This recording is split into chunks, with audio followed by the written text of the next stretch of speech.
We're two hitchhikers.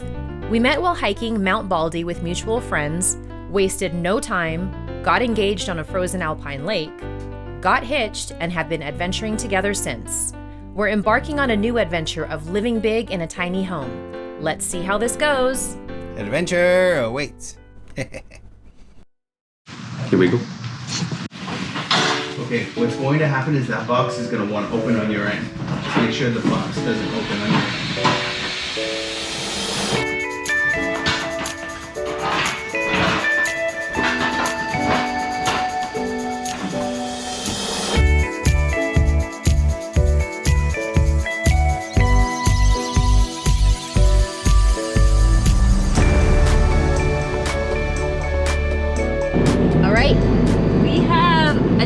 That we picked up in Camarillo. We had to have it shipped there. So upon arriving from Costa Rica, we did a whirlwind trip of saying hello to immediate family, came to Camarillo to pick up our shipment. Now we are on our way to Phoenix, Arizona. Are we just here? Yeah, sir. Because we have solar panels to pick up. We have solar panels back at the property, but we need a few more and we're on our way to pick them up. So the road trip continues.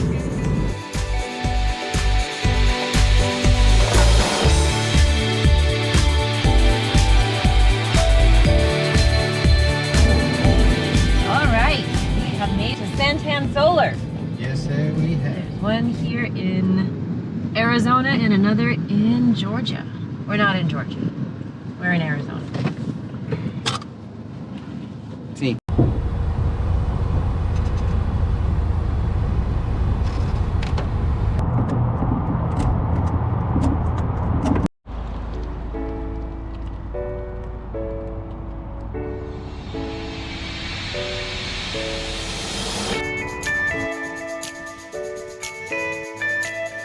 Stopping in Phoenix allowed us a quick visit with our loved ones and a chance to see a great local soccer match.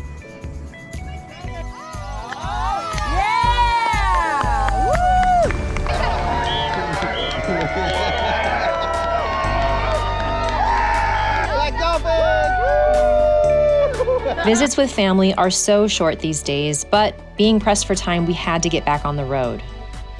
Our 1,000-mile journey took us through Arizona and Nevada before getting to California. We stopped in Tonopah, Nevada for the night. Our choice of accommodations were pretty slim, but we found this quirky haunt sort of fitting for this trip.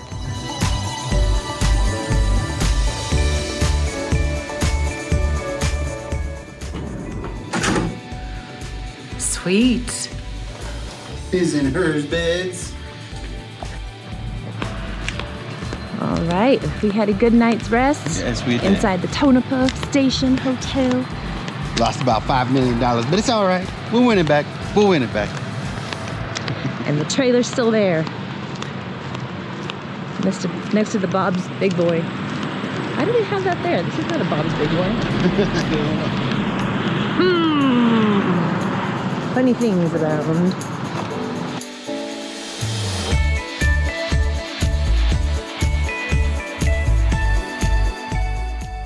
It had been over a month since we saw tall pines, and it felt pretty darn good to be surrounded by them again.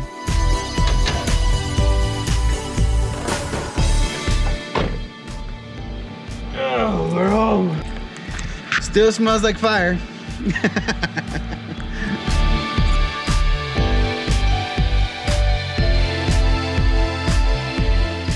Knowing that winter weather was just around the corner, we were now in a race against time to get the solar system up as quickly as possible. Gonna have 7 feet going up, and this face is gonna be 10.5, which is gonna give us the 41 degrees that we need here. 41 degrees. And that's gonna be set for winter and summer and fall. Great. Before we begin building the actual solar array, we need to dig 3-foot deep post holes in the ground. Now, because our soil is so dry, we plan to water the earth so the water penetrates it and then softens it up a bit prior to digging.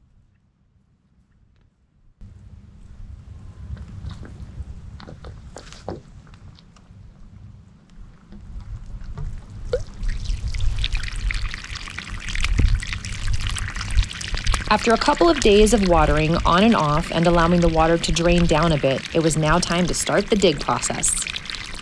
He's really doing it, folks. He's really doing it. Mini power.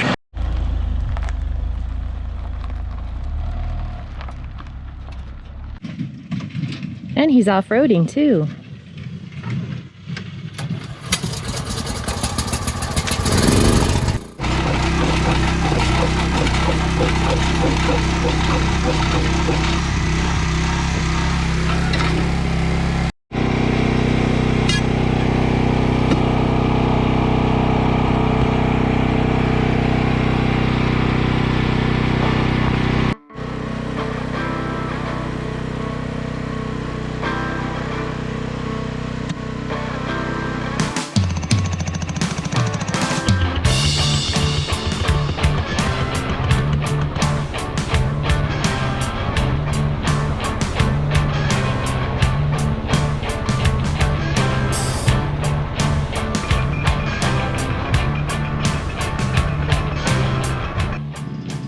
So if you recall, when we were first digging all of this out in order to level it, all of these rocks came out of this area.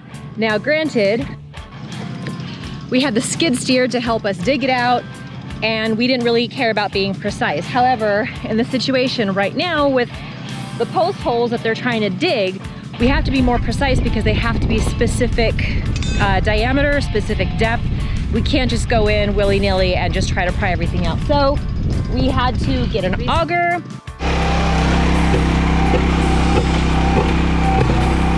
And we also had to rent the jackhammer. And I'm just in their way, so I'm heading out.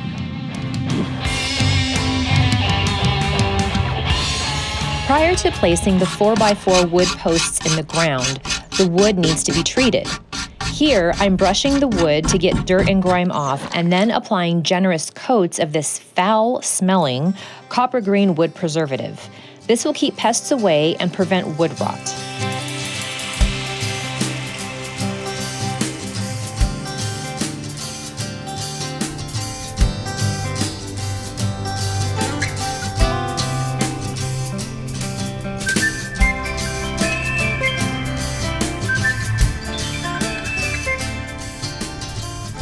Newbie lesson number 772. We have the sprinkler here, and we've been using it to soften the earth here so we could dig up these post holes and get the dirt out. So that all worked well and great. So yesterday, as the post holes were complete, job was done, went back home, turned the water pump back on to be able to shower, and didn't think about turning off the sprinkler. So now we have these holes full of water. And Ruben is coming up with a solution to try and get those free and clear of water so we can start filling them. So Ruben is going to try to siphon it.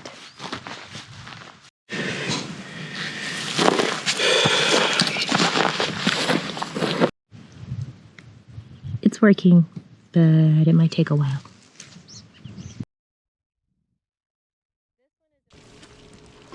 The posts will be held in place by packed gravel. Now, we currently have a few piles of gravel on hand, but it has a lot of fine particulates in it. So we need to sift these finer pieces out so that when the rain comes, the gravel will not become sludgy and cause the posts to shift.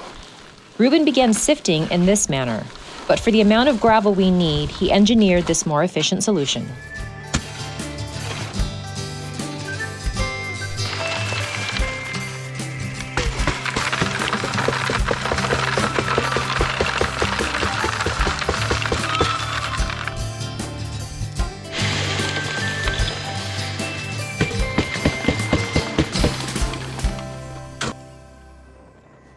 To begin, we're mocking up the placement of the posts.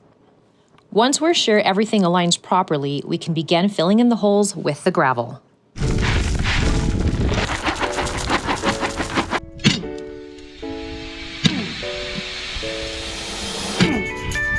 And as always, the lava rocks here are our best friends.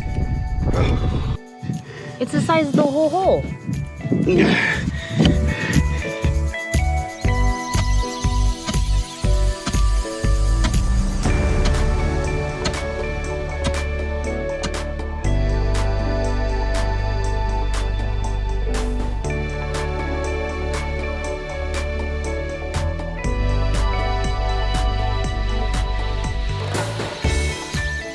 Now that the solar array structure is up, we need to seal the rest of the exposed wood.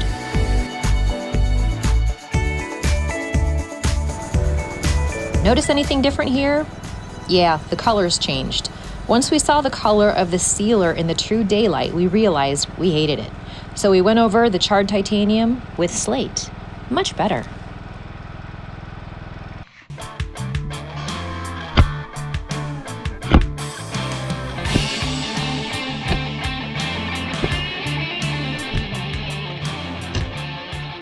As if we haven't done enough digging, we need a trench to run the electrical conduit from the solar array to the battery system. So while Ruben is focusing on getting the panels up, I'm focusing on playing in the dirt. This trench will need to be about 200 feet long, and the goal is to dig down between 8 and 12 inches deep. Well, as usual, our good friends, the lava rocks, are paying us visits. Many, many visits.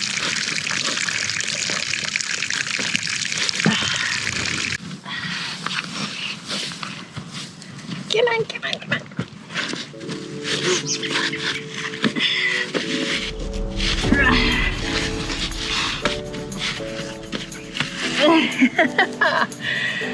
Okay, keep it under. Okay.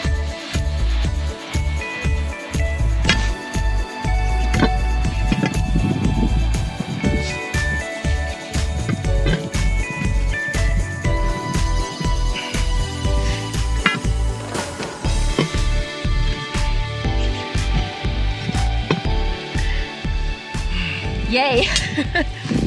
Big ass rock. It is. I kept breaking it up. I'm like, this thing is huge. I need help. So now we have to roll it out. All right. I'll hold it here while you balance it.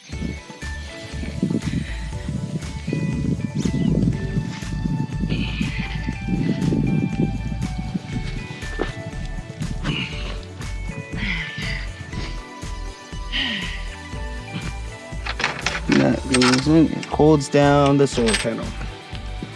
Ta-da!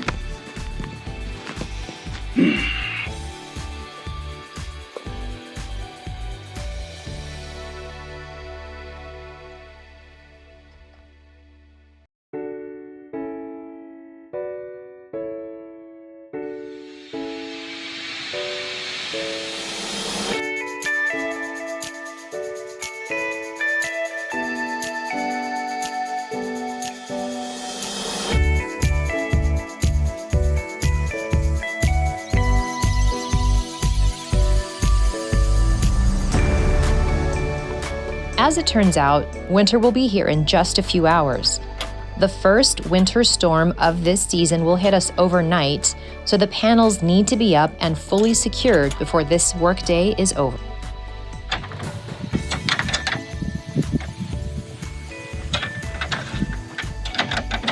It's like most people, they would have to have their torque wrenches out and just be like, oh, this is 18 foot-pounds, but I've done it enough times with my hands where it's just like, yeah, that's tick-tick.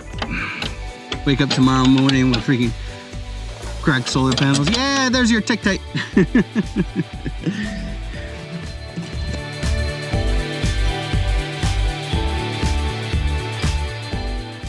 The panels weathered storm number 1, and they look great.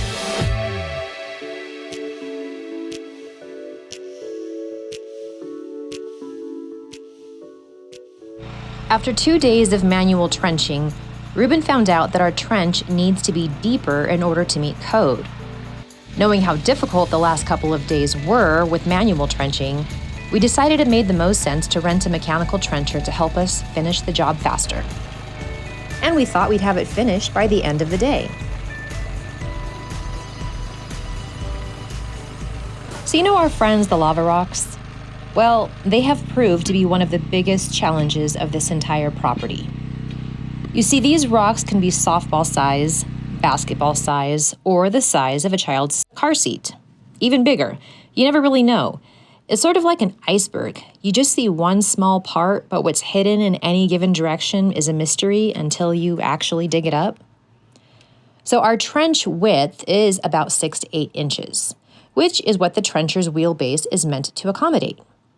Well, when you're digging out and breaking rocks of any unknown width, you begin to compromise the walls of the trench, thereby opening up Pandora's box for the trencher to collapse in the trench itself. The trencher is about 1,400 pounds. After some maneuvering and all-out deadlift strength between the both of us, Reuben was able to utilize physics and position the trencher's arm as a pivot point to dislodge it. Mentally and physically drained, we have to return the rental, so the job cannot stop. Reuben has to keep going. The wind started to kick up, the clouds were getting darker, and the sun was starting to get lower in the sky. Reuben had to keep working and was trying to work faster. Then bam, Reuben hit a sprinkler line. With just an hour and a half of daylight left, we had to move fast. The night would dip below freezing, and we had to ensure this was fixed. Thankfully, the local feed store carries some hardware and happened to have the couplers that Reuben needed. Reuben worked until after dark again, but he got it fixed.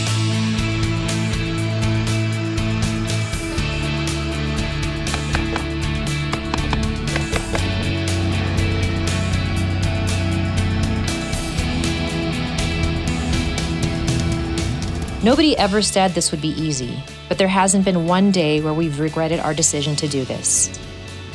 We've now moved our sleeping to the new loft area as it's become too cold to wake up to mornings like this any longer. We're both sad to not see shooting stars above us anymore, but we are thankful for the shelter that keeps us insulated at night. The cold days and colder nights are a new challenge to contend with on our end.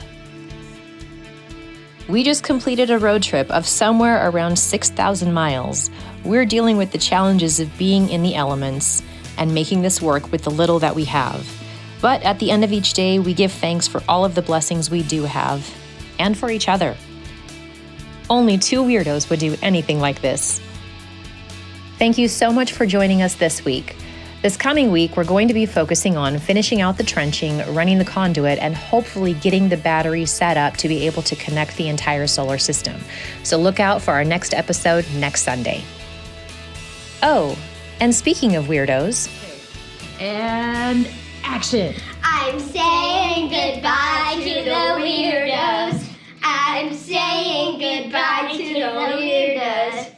If I say goodbye to the weirdos, then I say goodbye to myself.